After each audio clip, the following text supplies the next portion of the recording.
భాస్కర్ రెడ్డి.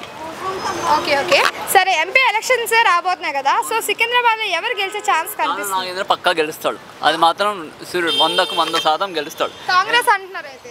కాంగ్రెస్ పక్కా, ఎందుకంటే సీఎం గారు చేసిన పథకాలు, ఇటు దాన నాగేంద్ర చేసిన అభివృద్ధి, ఇంతకుముందు గతంలో చేసిన బీఆర్ఎస్లో ఉన్నప్పుడు చేసిన పథకాలు బాగా బ్రహ్మాండంగా ఉన్నాయి.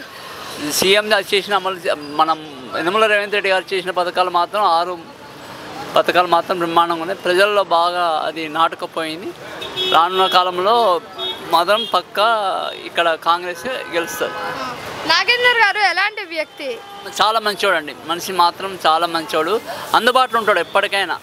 మన ముషిరాబాద్ ప్రతి నియోజకవర్గం ఏమైనా పనులు చేసినా అందుబాటులో ఉంటాడు.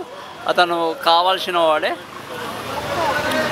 ఏమైనా పనులు చేస్తారనిపిస్తుందా? అంటే ఆయన వస్తే చేసి చూపిస్తాడు ఆయన వస్తే.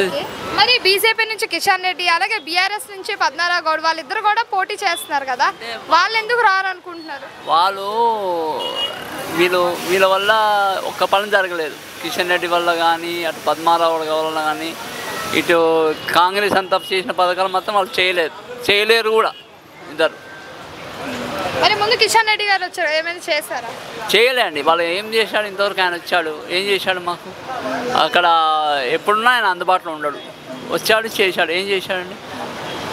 మరి నాగేందర్ గారు వస్తే సికింద్రాబాద్కి ఎలాంటి అభివృద్ధి చేస్తారని మీరు అనుకుంటున్నారు? చాలా రోడ్లు మరమ్మతులు కానీ, తర్వాత బస్సు రోడ్లు రాష్ట్ర కానీ, ఈ డెవలప్మెంట్స్ మాత్రం బాగుంటాయి. సికింద్రాబాద్ మాత్రం అన్ని చోట్ల డెవలప్మెంట్స్ బాగుంటాయి. దాని నాగేంద్ర గారు వస్తే డెవలప్మెంట్స్ బాగా బాగుంటాయి. మరి మోడీ కావాలనుకుంటున్నారా, రాహుల్ గాంధీ కావాలనుకుంటున్నారా? రాహుల్ గాంధీ మాత్రం పక్కనండి. ఎందుకు రాహుల్ గాంధీ కావాలనుకుంటున్నారు? ఆయన ఒక నేషనల్ లెవెల్ పార్టీలో చాలా ముఖ్యుడు. మరి ఎప్పుడైనా ఇక్కడికి నాగేందర్ గారు వచ్చారా? వస్తారండి, వచ్చారు కూడా, వచ్చారు. ఇప్పుడు తిరుగుతున్నాడు కదా కొన్ని చోట్ల. అంటే మీరు ఒకవేళ నాగేందర్ గారు కనిపిస్తే ఏం అడగాలనుకుంటున్నారు? మేము కొన్ని సమస్యలను అవి అడుగుతాం, అవి కూడా చేస్తాడు కూడా అనుకుంటున్నాం. అయితే ఫైనల్గా మీరైతే దాని నాగేంద్ర మాత్రం గెలుస్తాడు పక్కా. సరే, okay, thank you. Hi friends, మా ఫ్యూచర్ టుడే ఛానల్ చూస్తున్నందుకు చాలా థ్యాంక్స్. మరిన్ని లేటెస్ట్ వీడియోస్ కోసం వెంటనే సబ్స్క్రైబ్ చేయండి. అలాగే ఈ బెల్ని కూడా రింగ్ చేసేయండి.